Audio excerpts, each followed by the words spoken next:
બધા છો, આપ બધાના હૃદયમાં વલ્લભની કરુણાનો પ્રતાપ છે એ રમી રહ્યો છે. શુદ્ધાદિક પ્રચારક એવા યશોદોત્સંગ લાલિત ના પરમ ઉપાસક અલૌકિક દિવ્યાનંદની ઝાંખી કરાવનાર પૂજ્યપાદ ગોસ્વામી 108 શ્રી હરિરાયજી મહોદય શ્રીના યુગલ ચરણારવિંદમાં કોટાનું કોટી પંચાંગ પ્રણામ. અને આપ સૌને મારા ભગવત સ્મરણ. જાણે કે આપ સૌ કહી રહ્યા છો જે શ્રીને આપના હું ફેસ રીડિંગ કરીને કહું છું કે નથી ચિતરવો નવો ચીલો, આપણે એ જ રાહે સંચરવું છે. નથી ચિતરવો નવો ચીલો, આપણે એ જ રાહે સંચરવું છે. શ્રી વલ્લભ જે કહે જે કરાવે બસ એ જ જીવનમાં કરવું છે. તો આવો ફરીને દિવ્યાનંદની અલૌકિક ઝાંખી કરનારા પૂજ્યશ્રીના શ્રી મુખેથી આપણે કથાનું રસપાન કરીએ. પૂજ્યશ્રી श्री वल्लभाधीश की जय. सौंदर्यम निज हृदगतम प्रकटितम श्री गूढ़ भावात्मकम पुंरूपंश्च पुनस्तदंतर्गतम प्रावेविश स्वप्रिये संश्लिष्ठावयोर्वभौरस्मयः कृष्णो हि यत्साक्षिकम रूपम तत्रतयात्मकम परम विध्येयम सदा वल्लभम.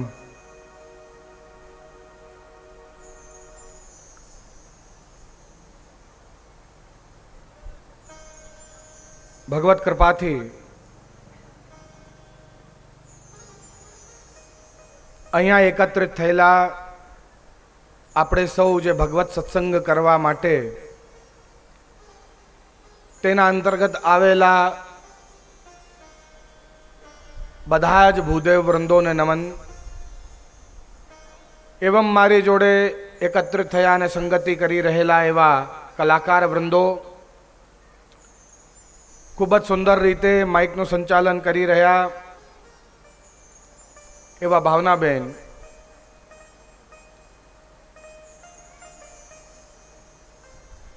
શ્રીમદ ભાગવતના પ્રાંગણમાં આ વાંગમય રસમય રસામૃતના પ્રાંગણમાં બેસેલા બધા જ ભગવદીય વૈષ્ણવ,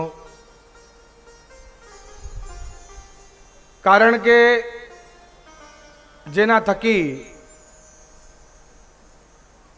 આ સુંદર આપ જે આ બધું લાભ જે લઈ રહ્યા છો એવા શ્રી ઠાકોરજીના અને વલ્લભના કૃપાપાત્ર એવો અકબરી પરિવાર, મનોરથી પરિવાર,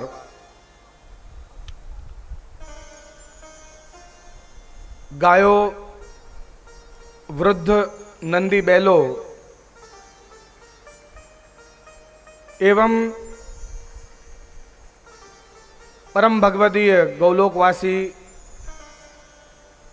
ગોપાલદાસજીના માટે જે આ સુંદર કથાનું આયોજન થયો છે,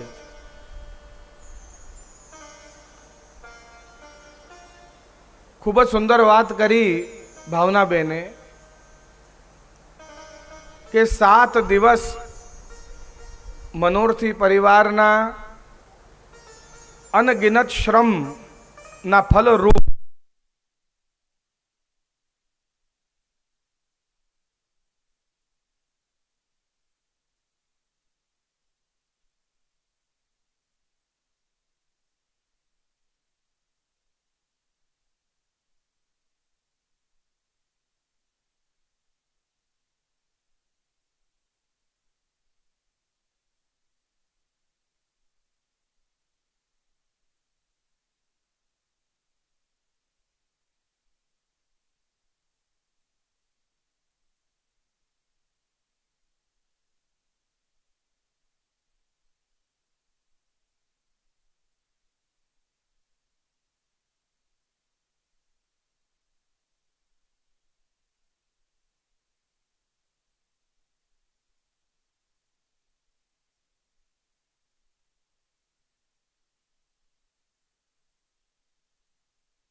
શ્રી વલ્લભાધીશ કી જય. તેમના અગણિત શ્રમના કારણે મનોરથી પરિવારના આજે આ 7 દિવસનો આયોજન નિર્વિઘ્ન આપણે પૂર્ણ કરી શક્યા છીએ. શ્રી ઠાકોરજીની કૃપા હોય તો જ આ સંભવ થાય. આચાર્યોની ગુરુઓની કૃપા હોય તો જ આ સંભવ થાય.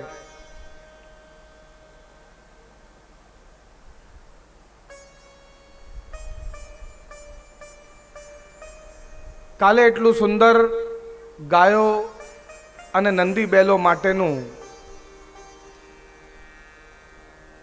આપણા ક્ષેત્રમાંથી આવેલા અલગ અલગ મહાનુભાવો દ્વારા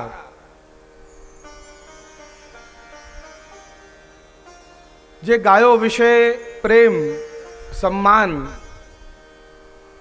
અને જ્ઞાન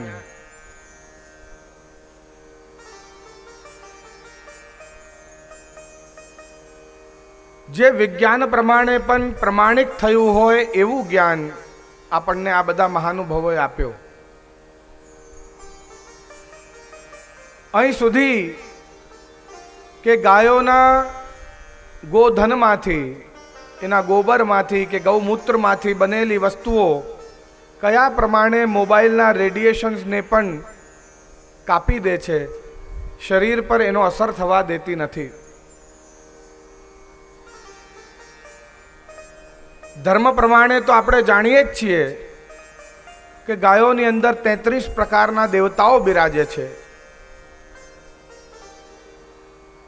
શ્રી ભાગવતજીની અંદર કેટલી બધી જગ્યાએ આપણને ગાયોનું મહત્વ જણાવી રહ્યા છે.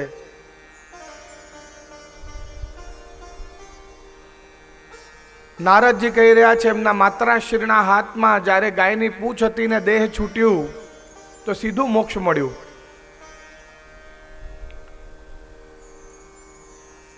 નંદી બેલોની વાતો આપણે સાંભળી રહ્યા છીએ કે ધર્મનું સ્વરૂપ છે.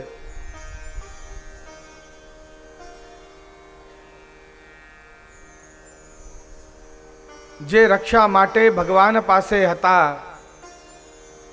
અને ભગવાન જેને નિયુક્ત કરી ગયા છે કે હવે ધર્મની રક્ષાની તારે કરવાની છે, ધર્મની રક્ષા, એવા પરીક્ષિત પાસે ધર્મ ગયો છે. ગાય એ પૃથ્વીનું સ્વરૂપ છે તો બળદ એ ધર્મનું સ્વરૂપ છે.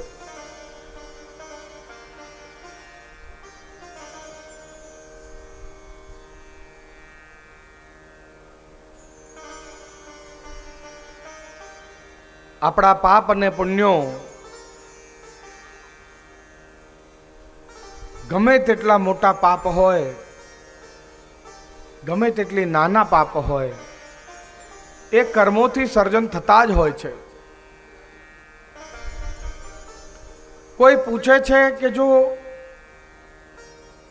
જન્મ અમે આ જો ભૂતલ પર લીધું છે તો પછી કર્મ કરવાથી કેમ રોકવા પોતાને? કારણ કે શ્વાસ લેવું પણ એક કર્મ છે, સૂઈ જવું પણ એક કર્મ છે, બેસ્યા રહેવું પણ એક કર્મ છે.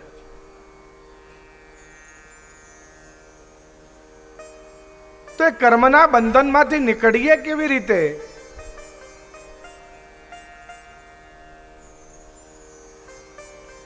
ત્યારે કહે છે કે આ સંસારમાંથી જો આપ આસક્તિ કાઢી દેશો, જો સંસારનો કનેક્શન કાપી નાખશો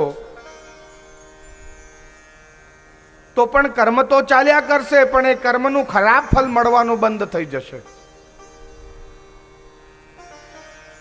કારણ કે કનેક્શન કાપી નાખ્યો છે.